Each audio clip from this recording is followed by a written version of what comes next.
with spirituality, religion for most people is right aligned with that. And talk about stories to your book, Mind Your Mindset. Talk about stories we have written in our heads. And even as I ask you that question, I'm thinking, man, there's some stories that I have allowed to set root in regards to, I'm going to use the word religion, not spirituality, not God, not Jesus, but the construct of the people involved. And I have let that probably pull me away some. And it's time to revisit some of those stories that are not based on an absolute truth and objective reality, like we talked about in part one, but based on stories I've written and for my own self-protection. Yeah, absolutely. And the cool thing, the part of the reason why I like being in a faith community, and we go every week. Sometimes I went last night. This is the middle of the week. So there are times when we go more than once. But the thing I like about that is that I'm not just left alone with my own stories of faith or being in relationship with Jesus, which is really important, but I have the corrective of the community so that I have people with other stories can help me to correct my story and become more accurate. Yeah. And so I find great value in that.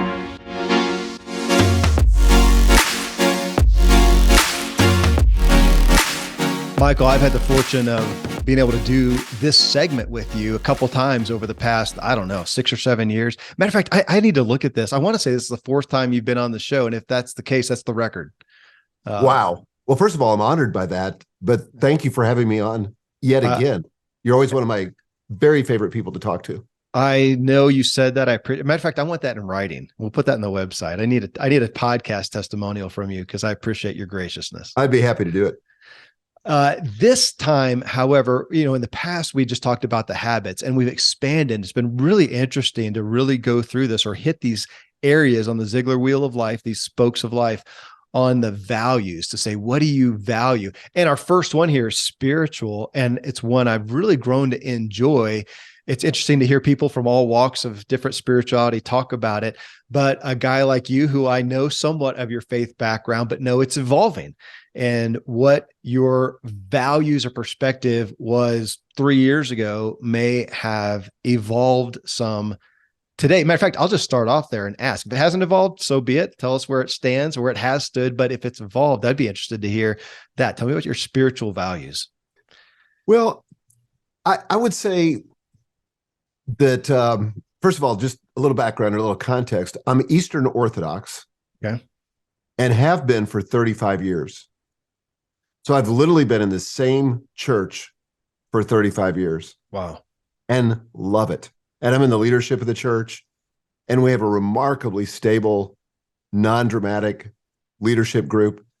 And I'm one of those people that feels like, I need to live out my faith in the context of a community where we can encourage one another and challenge one another and hold each other accountable and all of that. And I think I'm not a big fan of Lone Ranger. I would call it Lone Ranger spirituality, where it's just you and God. And it certainly has to start there, right? I mean, if you don't have that, you just have the community, that's not a faith either. But I think one of my biggest values is community. Okay, that's it. Well, let's hit that one because I grew up very much the same in the church. We never missed a service. And then came to my own faith. We were involved with the church pretty heavily up until it's pre-pandemic that we kind of started seeking and started doing some other things, started kind of doing a small group thing. Then the pandemic hit. I have not been back, Michael, except for some special things. Sometimes I'll have some of my family who's on the worship team and they'll sing or, for the Christmas service or whatnot, but I haven't. Now, the danger though, I appreciate you talking about that on the Lone Ranger side. I got enough ingrained from the church to feel that danger. And so a lot of my church in that aspect, which I'm going to label as as being with a body of Christ, is with a small group of guys primarily where we get together and discuss it, grapple, with that. But I'm interested in your perspective on that because I know you see people in all walks of life who are doing no spirituality, who are doing Lone Ranger, who are in the church, who are doing small groups. Where do you see What would I be missing even is what I'm personally curious about. Well, not to wax too theological or go too deep into this, but I think community in the early church and throughout church history has been a Eucharistic community where it's not just that we're an institution of people getting together, but as the body of Christ, we're getting together in worship. Mm-hmm. And it's around that common table where we take communion, commune with Christ, commune with one another.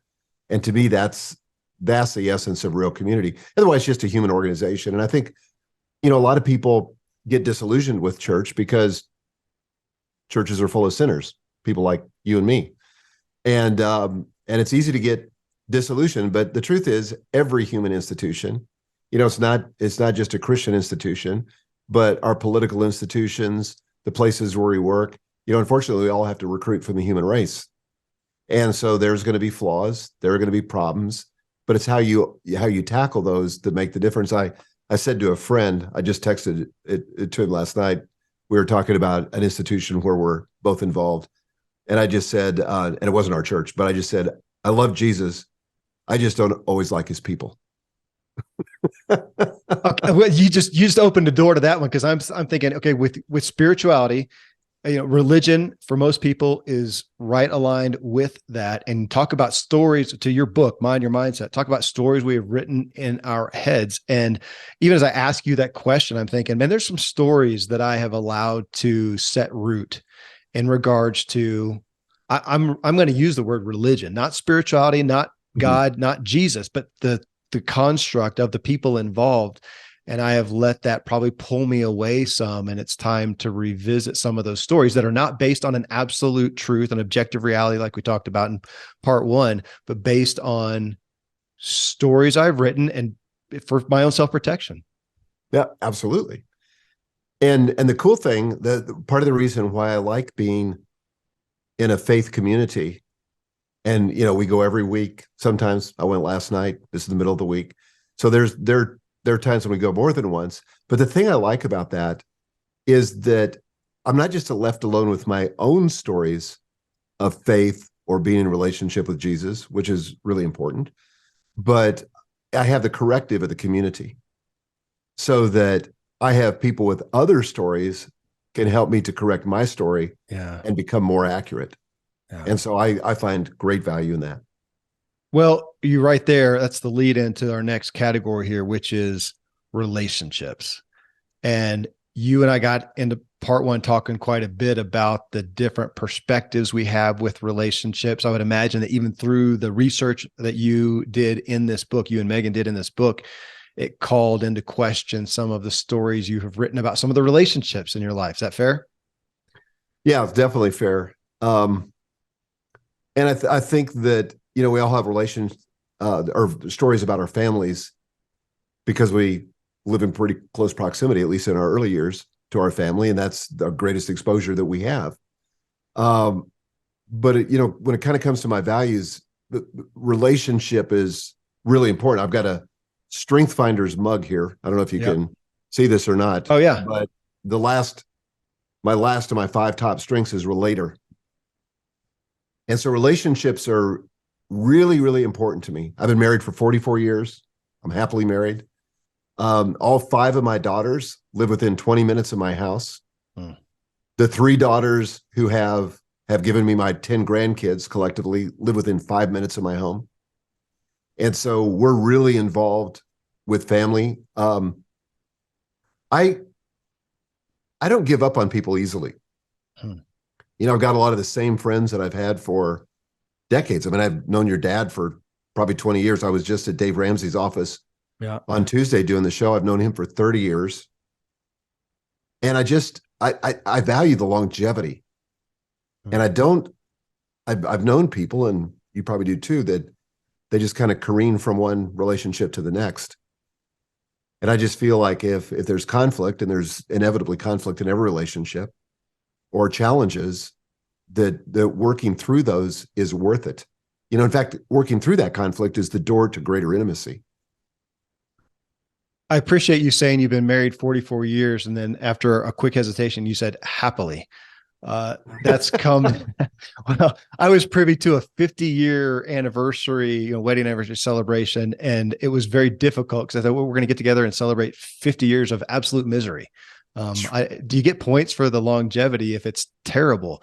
So happily, and it's interesting you brought up conflict and working through that has not been a strong point for me in relationships. Back to the stories we tell and how we protect ourselves, and entering into conflict was not that's a new area for me. I'm having to get help with the narration from therapists and from other people, because that's I don't think many of us do conflict well. We don't. And, I tend to be a people pleaser. Yeah. And I think we have to reframe, apropos to my book, Mind Your Mindset, we have to reframe conflict, not as something that can break the relationship, although it can, but we have to see it for the opportunity it is. Yeah. Because if you can successfully navigate conflict, you can create greater understanding, which leads to greater intimacy. Like Gail and I are so different from each other. Initially, the fact that we were opposite, she's an extrovert, I'm an introvert. On Myers-Briggs, I'm judging, she's perceiving. We make decisions completely differently. But initially, that attracted us to one another. And then it began to annoy the hell out of us. Yeah. And eventually, as we worked through it, and we went to some therapy and marriage counseling more than once, but as we worked through that sort of being annoyed, we got to the place where we appreciated the differences.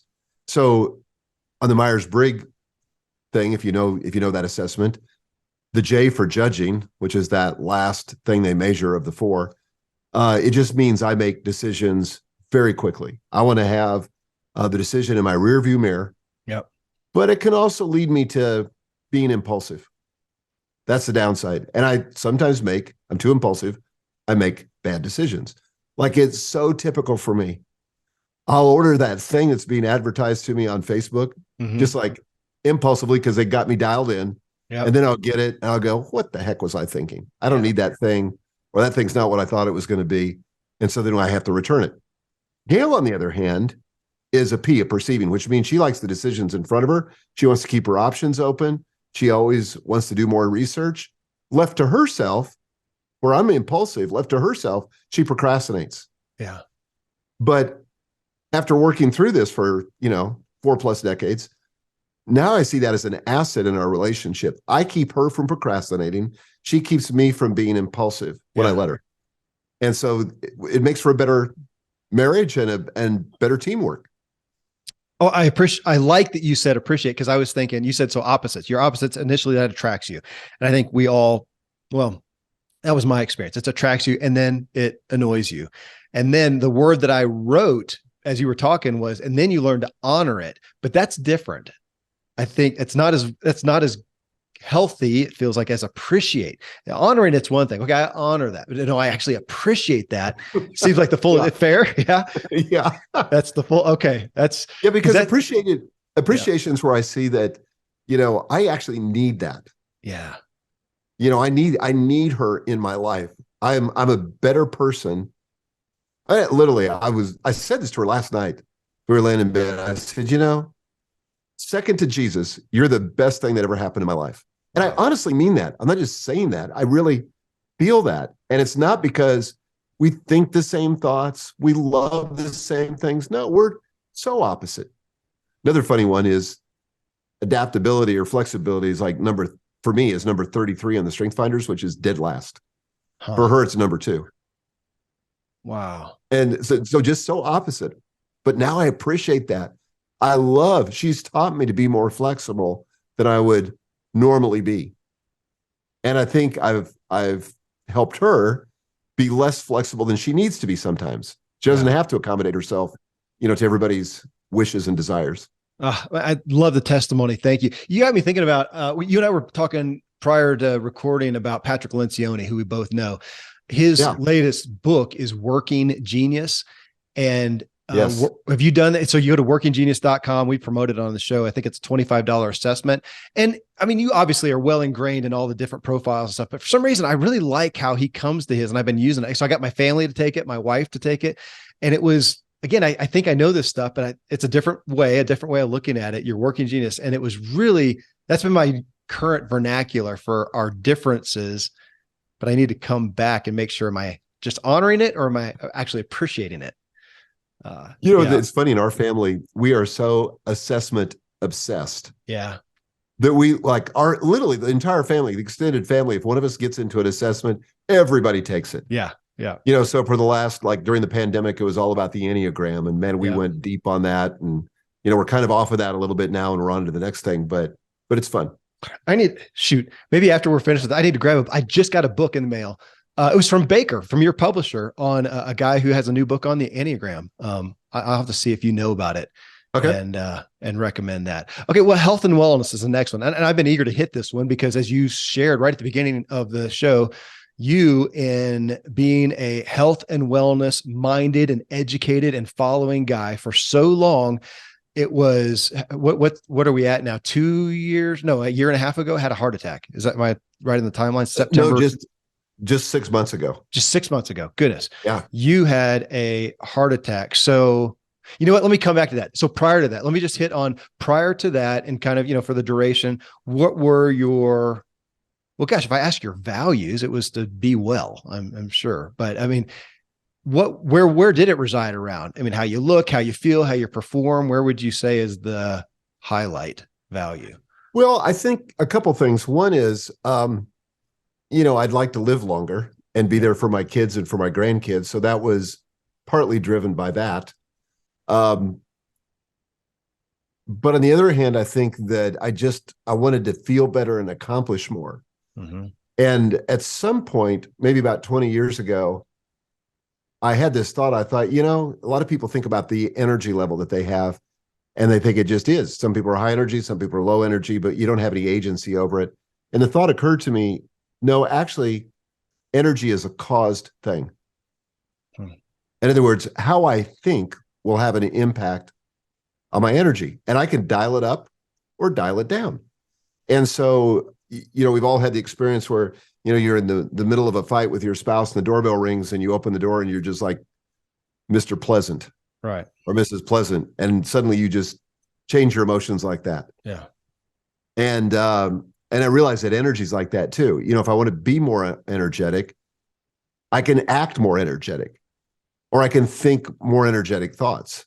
And so that was a big driver for my health, was just to have more energy, because I felt like I was taking on a lot in terms of what I was trying to accomplish in the world, and I needed all the energy I could get. So it started with my sleep, making sure that I was getting really, really good sleep. And I still feel that is like the most important thing related to health.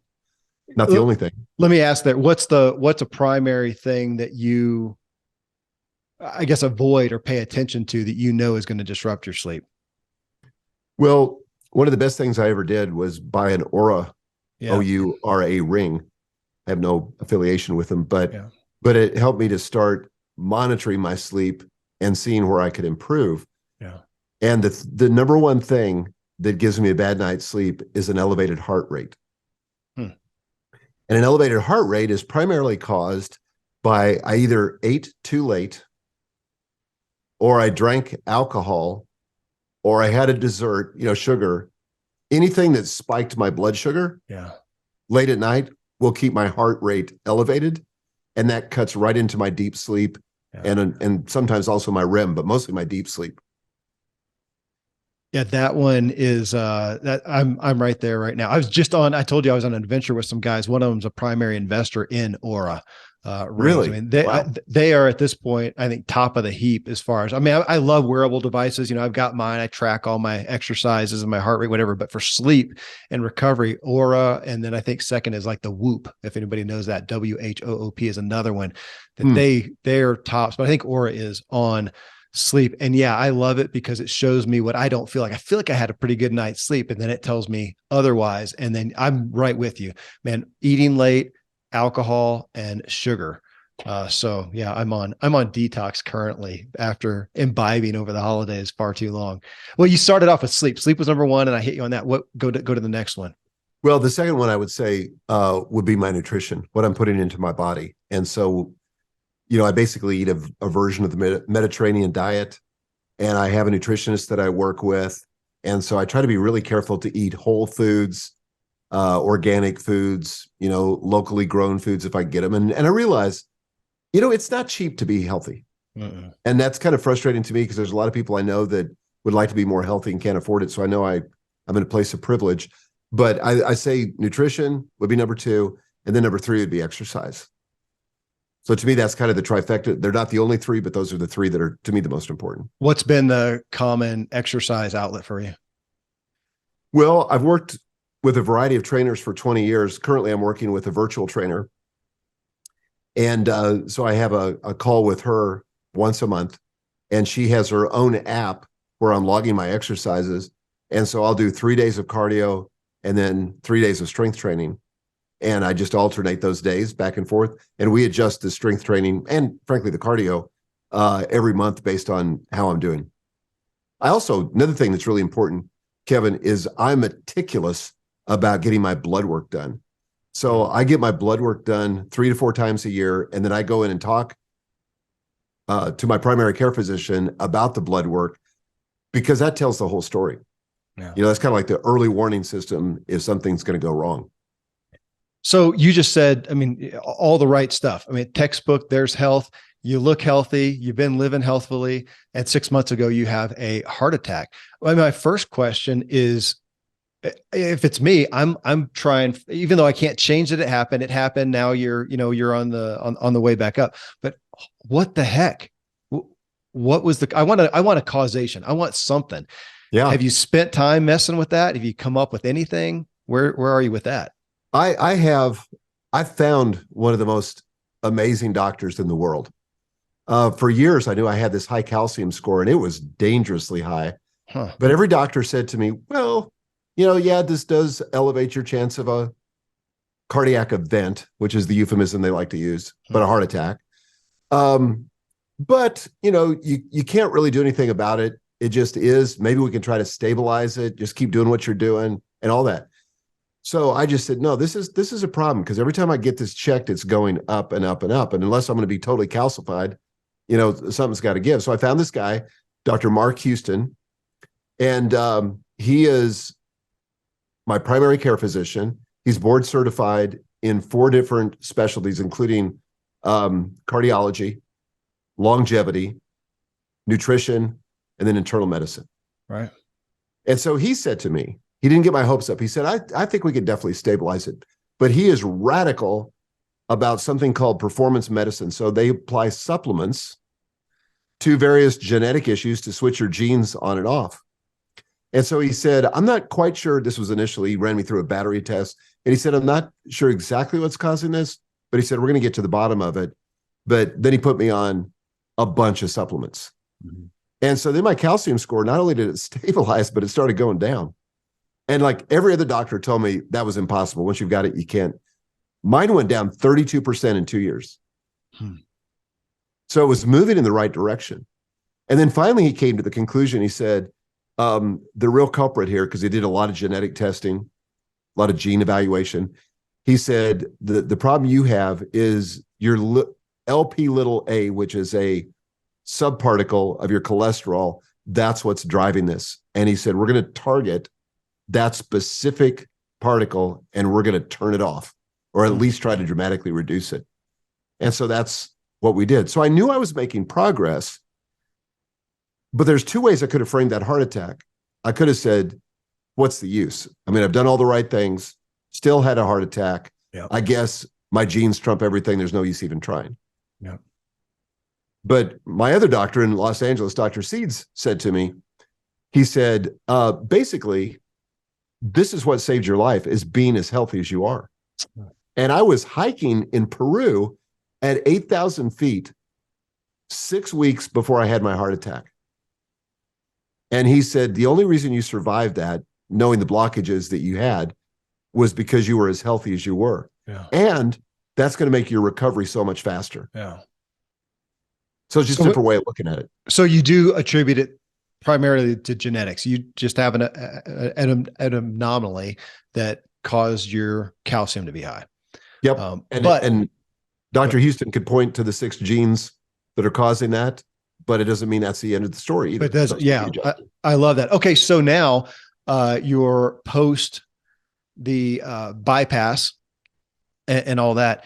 Any changes necessarily, or is it what you were doing was right? That was an anomaly again. And so pretty much on the same track. Pretty much on the same track. Okay. You know, we've had a little adjustment in supplements, but yeah, pretty much the same track. Okay. Well, next one is the mind, which is appropriate for your book, Mind Your Mindset, but mind and mental health. And so just to look at that, when you look at Michael Hyatt's mental state that you want to be in today, what is a primary value that rises to the surface? Well, I really believe that how I start the day will influence how the day goes. And so some people call it, you know, their quiet time or the power hour or whatever, but I'm very deliberate about those first few hours when I wake up. So what it looks like for me, Kevin, is that the first thing I do is pray. And I used to not do that first, but, you know, praying is challenging for me. And so I just kind of like to get it out of the way and get it done. And the more I've done it, the more I've learned to like it and enjoy it. But that's where it starts. And just quieting myself down is huge. And then I read from the Bible. I read through the Bible every year. Sometimes it takes me a little bit longer than a year, but I've done that for decades now. Then I journal. And when it comes to the mind, I don't know if this is because I'm an Enneagram 3 or I'm just out of touch with my feelings, but I don't really know how I feel about something till I write it down.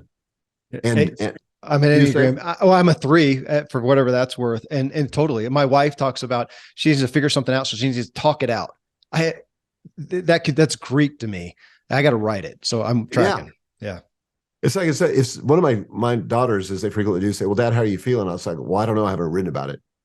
And I have to journal, and I have these prompting questions that I use that I've come up with, about 7 or 8 questions that are designed by me for me to help me kind of reconnect with my innermost self. Wow. And then when I get done with that, then I'll go exercise. Yeah. So that's kind of the morning routine. Well, what have you, I mean, in the creation of this book, Mind Your Mindset, and the understanding, as we talked about in my paraphrasing, of that we generally, life happens, we interpret it through our own lens, which is usually there to protect ourselves. And you said the word, I don't know how many times on the show, of the need to be aware of ourselves, aware of our own narrating. Is there anything tangible, specific you have changed since even the writing of this book in that, or is just the process and the understanding and the awareness of needing to be aware helped you just be more in the moment and able to kind of do a gut check and go, well, hold on, check the narration? Yeah, I think if there's anything that's changed, Kevin, it's been that I've given more permission to the people closest to me to call me out on my own thinking, because our thinking is largely invisible to us. And even if you know this stuff that I know, and having written the book, there's just times when it's invisible to me. Yeah. And I've given my family and my close friends permission to challenge me. And I had this happened actually several years ago, but it would be illustrative of what we're talking about. Is I get on an airplane, I am just seated, and I get a phone call from one of my best friends. And we haven't left the gate yet, so I take the call. And he says, what's up? And I said, well, I have to go to San Diego to give a speech. He pauses. He said, did you hear what you just said? And I said, what did I say? Like, I was completely unaware of it. He said, you told me you have to go to San Diego. He said, I'm sure somebody didn't hold a gun to your head. You're not being forced. You're not being taken as a hostage. And oh, by the way, you're going to freaking San Diego, which is probably the best climate on the planet. And you get to speak to this huge audience. And probably being paid for it. And being paid for it. Yeah. And you're living the dream. You get to go to San Diego to give a speech. Well, that one change in vocabulary, adjustment in my language, totally impacted how I felt. Because when you have to do something, that's the language of obligation. Mm-hmm. It's the language of duty. Mm-hmm. And I was kind of dreading this. But when I said, oh, I get to, and that's a little hack I use on myself all the time. But my family will call me out too. And my youngest daughter, Marissa, will say, well, if you say so. And then I go, oh, yeah, you're right. So I love that.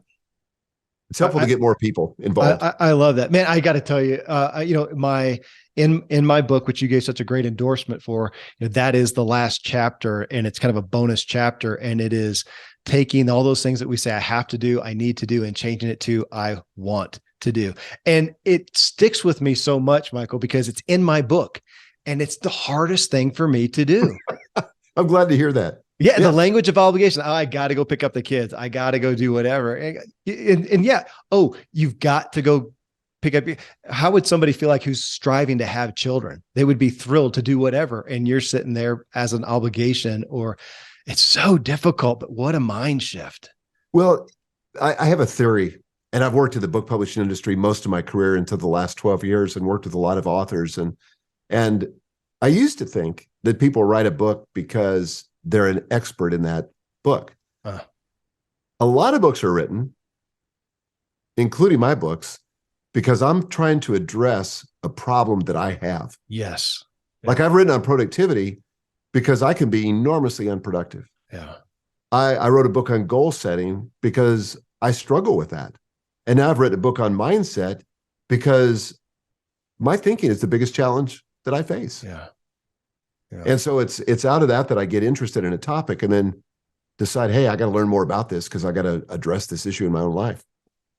I thank you for pointing that out. I had a couple on the show. It's been a few years, I think. I can't remember the book, but it was in this segment of the show of talking about values and habits where they said that, where I asked about mindset or something like that. They said one of the hardest things is just practicing what they preach, practicing what they have in the book. It's so convicting. They've got this book. It talks about this stuff.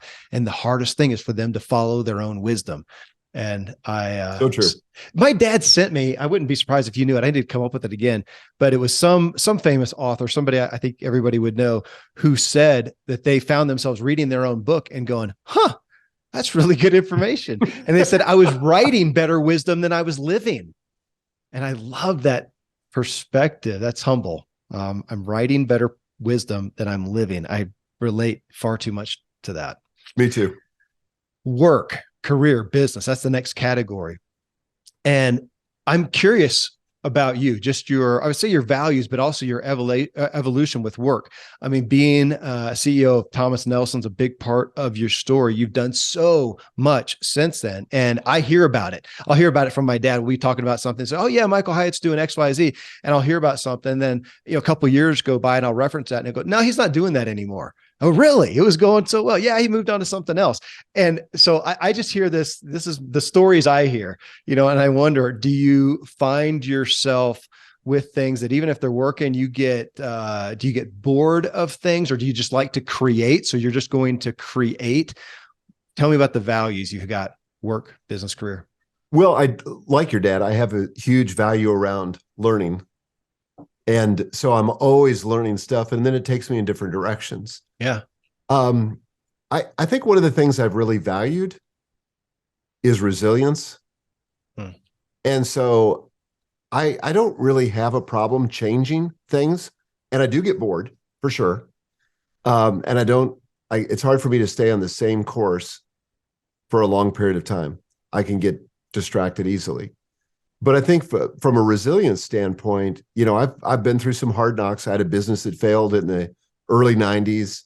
I had to bounce back from that. And that was a time when we were so broke that the people at our church were bringing us meals because we couldn't afford to go to the grocery store, which was humiliating. And that really affected my story for a long time because I bought into this idea that I'm not very good with money. And part of that was that I had a mentor that said to me soon after that business failure, he said, you're not very good with money, are you? And it never occurred to me that was his story that he was imposing upon me based on what little he knew of me. I mean, he was a mentor, so he knew some, but he didn't know everything. But I just accepted that as the truth. And so every time I would approach a investment or something related to business, there would be the narrator would be saying to me, well, be careful because you're not very good with money. And I spent probably the next decade proving that story until I finally said, and actually it was when I met Dave Ramsey and I said, maybe I can learn and get better at money. Maybe this isn't something you're either born with or not born with, but maybe it's something I can learn and grow in. And that sounds simple, but it was revolutionary for me. So I place a high value on learning. Can I ask? So you said the 90s. So broke people are bringing your meals. About how old were you then? Oh, I was about 35. Yeah. Okay. I just love hearing those stories. It's so often that I have someone here on the show who has achieved a high level of success that has that story behind them. And I don't want to put that out there for people to think, oh, I've got to be at this rock bottom place to excel. But it does seem statistically relevant that people who achieve high things have often felt a little bit of the pain, at least. And that's been my experience too. yeah. And I think it's helpful. I mean, I say to people all the time, I wouldn't want to have to go through it again, but I wouldn't trade it for anything, because some of the most important business lessons I ever learned were not just that failure, but all the many failures I've had. It's out of failure that you grow and you develop and you hopefully acquire the humility that it takes to really succeed. Because at the end of the day, success is a team sport. And if I'm going to succeed, it's going to be because there are people that are out there that are willing to help me. Yeah.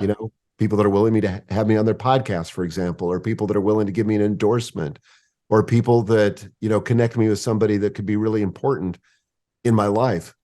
And so, all this stuff is important, and it takes humility and likability to get that from people. So, I don't think you can do that as a lone ranger. Yeah. You need a team. Where is your focus right now with your work? And I asked that, you've mentioned being buddies with my dad, with Dave Ramsey. My dad at this point he's having fun creating. He's creating new things. He's writing new books. He's got, ideas, and he's just having fun, and he's doing well, and he's good. The last time I had Dave on the show, he talked in this context a lot about his focus. And this has been a while ago. It's probably been 4 years or more, but he talked a lot about his focus on succession, which makes sense for, his business, and it's all, it's Ramsey, but he's not going to be there forever. And he was talking about succession. And of course, we've seen him really put a lot of focus on other personalities, from his daughter, Rachel, to other folks there. So I'm curious, as you look, are you just enjoying, creating? Do you have some new things you want to do and to try? Are you looking at, you've got your family involved with your business? What's the focal point? Well, I think coming out of the heart attack, I realized the value of having even more margin. And because I literally took 3 months away from the business for medical leave. And what that meant is every single day I got to see my new grandson. He was 5 minutes away. I want more of that in my life. I had a lot of time for reading and reflection, and I want more of that in my life. So in this season of my life, 2 years ago, we started a process 5 years ago of my daughter, Megan, becoming the CEO of the company for reasons similar to what Dave went through. Yeah. I'm not going to live forever. And I had witnessed so many bad CEO transitions. And I could tell this story because he's dead now. But when I was the CEO of Thomas Nelson, my biggest cheerleader was my predecessor. And he nominated me to our board. We were publicly held, and they voted unanimously to make me the new CEO. And the day after that, he was so lost. He said to our CFO, he said, if I'm not the CEO, who am I? His identity was so meshed with the company that he didn't know what to do with himself. So he spent the next 2 years trying to unseat me, and he made my life a living hell. I mean, really, I'm exaggerating a little bit, but it was miserable. He wouldn't leave the building. He was constantly trying to undermine me. He literally went out there unauthorized from anybody, talking to the CEOs of some of my biggest competitors, trying to get them to come replace me. Thankfully, I had the board's support. So I've seen it go really badly. And I said, I am not going to do that. And so Megan and I got our heads together 5 years ago, and we said, what would a great, seamless transition go that would set the company up for long-term success. And so we began, to start with the end in mind and say what would have to be true for this to go well and for us to be proud of this transition. And so we began to map all that stuff down. And one of the things that was really important to me is when I initially thought about succession, I was focused on what I was about to give up. Being a CEO is a pretty cool gig. You got status, you got a lot of control. And the prospect of giving that up, I felt like a lot of founders, it made me want to grab it and not let go of it. But I started getting focused on what this was going to make possible. And my wife loves to ask the question, what does this make possible? And I started getting future focused instead of focusing on the past by thinking, okay, what's going to be possible now once Megan becomes the CEO? Well, once I got clear on that, I totally embraced it. In fact, I made her the CEO a year earlier than we had announced to the team because I thought she's ready and I'm ready to get on to this next thing where I'm like your dad, creating content, creating new programs, and really focused on that and not doing all the management and the leadership of the company. Well, and you said more that you experienced during the medical leave time, more time for reading and reflection. And my follow-up question to that was why? Why did I have more time? Or no, why did you want that? Why are you gravitating towards, I want more time for reading and reflection? Yeah, I have spent so much time in the last 10 years on stage. And I'm using that kind of metaphorically, but being the front person for the company. I'm the one that's out doing keynotes, and I'm the one that's writing books, and I'm the one that's doing the podcast, and I'm the one that's doing the webinars and all of that. And I just thought, that's not healthy. It's not sustainable. I mean, I think there's huge value in personal brands because it creates rapport with an audience and creates trust faster, but it didn't serve me from a long-term perspective. And so part of that transition was we changed the name of the company because it was Michael Hyatt and Company, and we changed it to Full Focus. We said, how about if we make the thinking or sort of a concept that would be the hero, not a personality?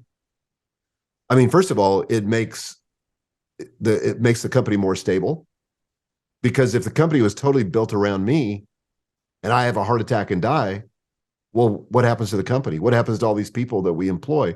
What happens to all this stuff that we've created?